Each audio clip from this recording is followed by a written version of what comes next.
Viewers, Pakistan की team की हालत भी उस बच्चे जैसी है जिसको जब तक मार ना पड़े तो वो सीधी तरीके से काम नहीं करता। हमारी हालत भी कुछ ऐसी है, जब तक हमें गालियाँ ना पड़े, हमारे पे क्रिटिसिज्म ना हो और लड़कों को बार बार जो है वो उनकी जो है वो परफॉर्मेंसेज याद ना दिलाई जाए, उस वक्त तक हम परफॉर्म नहीं करते। आप देखें, प्रीवियस मैच में हम जिम्बाब्वे के हाथों फंस गए थे और आज हमने श्रीलंका को वन साइडेड डिफीट दी और जिसमें बड़ी ज़बरदस्त परफॉर्मेंस आई। यानी कि साहिबजादा फरहान 80 रन उन्होंने बनाया, 177 के स्ट्राइक रेट से वो खेले और 128 पर श्रीलंका को बोल्ड आउट किया, जिसमें मोहम्मद नवाज ने 4 ओवर में 16 रन देकर 3 विकेट्स लिए।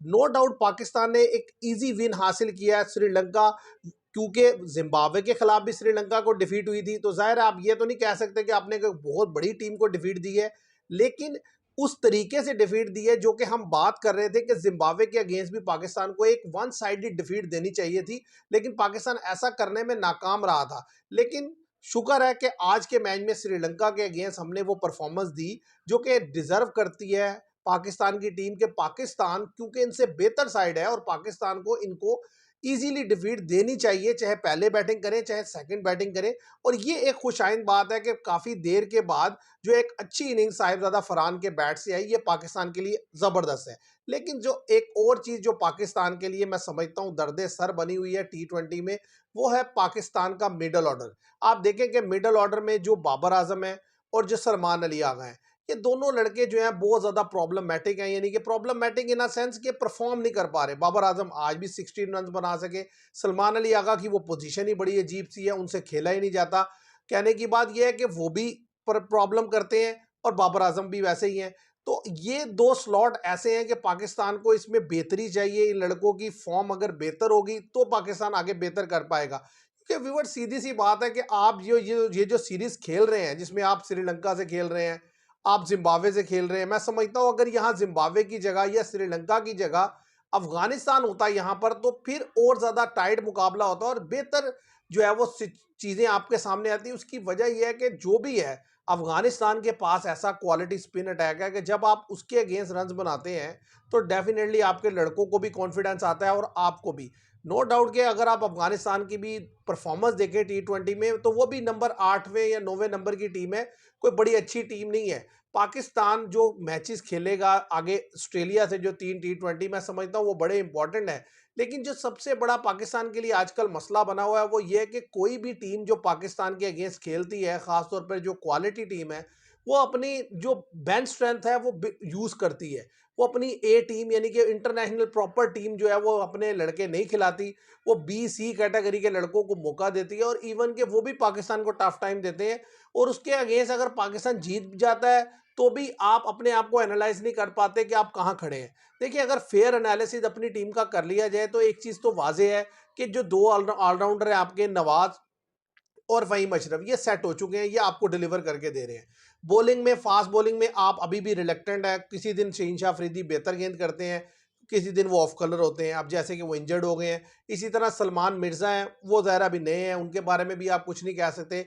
इसी तरीके से हारिस रऊफ़ हैं, नसीम शाह हैं, मतलब आप इन पे रिलाई नहीं कर सकते। बॉलिंग में अगर किसी बॉलर पे आप रिलाई कर सकते हैं वो अबरार अहमद है। अबरार अहमद बेहतर गेंद करते हुए आपको दिखाई दे रहे हैं। तो पाकिस्तान को ये जो बॉलिंग में जो प्रीमियर बॉलर है, एक तो यहाँ कंसर्न है और मिडल ऑर्डर पाकिस्तान का कंसर्न है।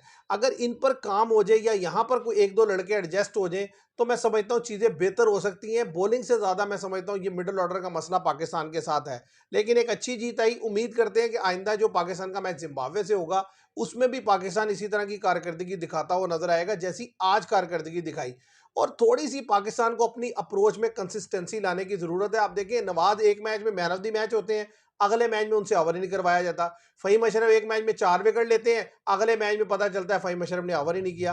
तो ये जो यानी कि आप बार बार जो कंटिन्यूटी को ब्रेक करते हैं ना, ये भी बड़ी प्रॉब्लम क्रिएट करती है। इसको बेहतर करने की ज़रूरत है।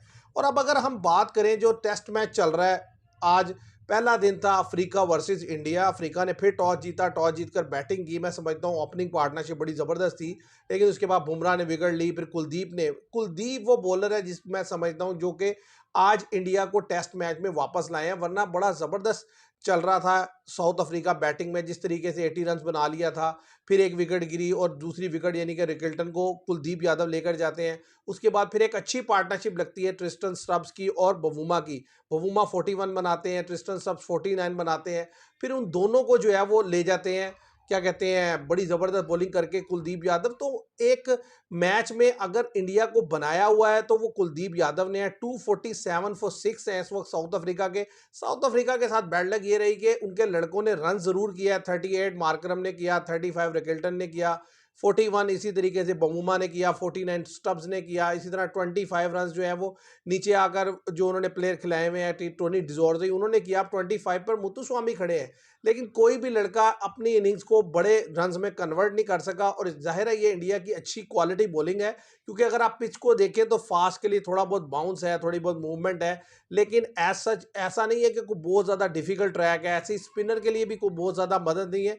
अच्छी क्वालिटी स्पिन जो है वो कुलदीप यादव ने की। उन्होंने अपनी टेक्निक से, अपनी बेहतर स्किल से जो है विकेट्स निकाल के दी इंडिया को। और इस वक्त साउथ अफ्रीका जिस पोजीशन में रहा है, मैं समझता हूं कि अगर इंडिया को ये टेस्ट मैच जीतना है तो सबसे पहले तो साउथ अफ्रीका को उन्हें रिस्ट्रिक्ट करना होगा लेस देन 300, और उसके बाद आकर कम से कम 100 रन की लीड लेनी होगी। Then India will have a very good chance to win this test match. क्योंकि देखिए अगर आप 100 रन की लीड ले लेते हैं तो फिर ज़ाहिर है साउथ अफ्रीका को कम से कम 300 प्लस रन करना होगा अपनी सेकंड इनिंग्स में, कि वो इंडिया को 200 प्लस का टारगेट दे, जो कि इतना इजी नहीं होगा। क्योंकि जैसे जैसे मैच प्रोग्रेस करेगा डेफिनेटली स्पिनर अपना रोल प्ले करेंगे। और इंडिया के पास जडेजा भी हैं, वाशिंगटन सुंदर भी हैं, और उसके साथ साथ कुलदीप यादव भी हैं। तो इतना इजी नहीं होगा साउथ अफ्रीका के लिए सेकंड इनिंग में 300 प्लस जाना। लेकिन एक टेस्ट केस जो है वो असल इंडिया की बैटिंग का है, कि वो साउथ अफ्रीका को पहले तो ये 4 विकेट जल्दी 20-30 रन के अंदर ले लें, और फिर खुद आकर एक लंबी बैटिंग करें जिसमें 400 प्लस रन बनाएं। तब जो है इंडिया के पास एक फेयर चांस होगा। मैं समझता हूं कि जैसा ये ट्रैक है और जितनी लंबी इंडिया की बैटिंग लाइन है, उनको लीड लेनी चाहिए साउथ अफ्रीका को आउट करके। अगर इंडिया लीड लेने में नाकाम रहता है तो मैं समझता हूँ एक दफ़ा फिर इंडिया फंसता हुआ मुझे फिर दिखाई देगा। उसकी वजह यह है कि अगर इंडिया लीड नहीं ले पाएगा और साउथ अफ्रीका आकर फिर 250-300 रन लगा देता है बोर्ड पर, तो फिर लास्ट डे में जाकर या फोर्थ डे में जाकर जब पिच पर टर्न होगा तो इतना आसान नहीं होगा कि वो रन चेस करना। क्योंकि अगर आप साउथ अफ्रीका को देखें तो साउथ अफ्रीका ने अपने जो स्पिन डिपार्टमेंट है उसको मजीद स्ट्रेंथन किया है। कश्यप महाराज के साथ मुत्तुस्वामी भी होंगे, जिन जो मैं समझता हूँ कश्यप महाराज से भी बेहतर बॉलिंग की जिसने पाकिस्तान में, मुत्तुस्वामी थे, और वो लड़का बैट से भी डिलीवर करके दे रहा है। इसी तरीके से जो हार्मर है वो भी एक प्रॉब्लम बने हुए हैं इंडिया के लिए। तो ऐसे में अगर स्पिन जैसे जैसे विकेट पर ग्रिप करेगी बॉल तो इंडियन बैटर्स के लिए प्रॉब्लम होगी। तो मुझे लगता है कल का दिन बड़ा इंपॉर्टेंट है, क्योंकि सबसे पहले तो ये देखना है कि कितनी जल्दी साउथ अफ्रीका की इनिंग्स रैप अप होती है, और फिर इंडिया आकर कैसा खेलता है। कल का दिन जब डे क्लोज होगा तो चीज़ें काफ़ी वाज़ेह हो जाएंगी कि इंडिया एक्चुअली कहाँ स्टैंड कर रहा है इस टेस्ट मैच में। तो देखते हैं कल के दिन क्या होता है। आज का दिन अगर मैं कहूँ तो मैं समझता हूँ 50-50 डे कह सकते हैं आप उसको, क्योंकि साउथ अफ्रीका की 6 विकेट्स गिर गई, वरना 200 पे 3 डाउन थे। फिर जब ज़ाहिर उसके बाद जिस तरीके से विकेट गिरी, अब 247 फॉर 6 है, तो दोनों के पास फेयर चांस है। अगर साउथ अफ्रीका 70-80 रन ऐड कर देता है इसमें तो south Africa will be in a good position. अगर इंडिया आउट कर देता है तो डेफिनेटली इंडिया के पास एज रहेगा। तो देखते हैं कल क्या होता है। आज के लिए इतना ही। Thank you very much.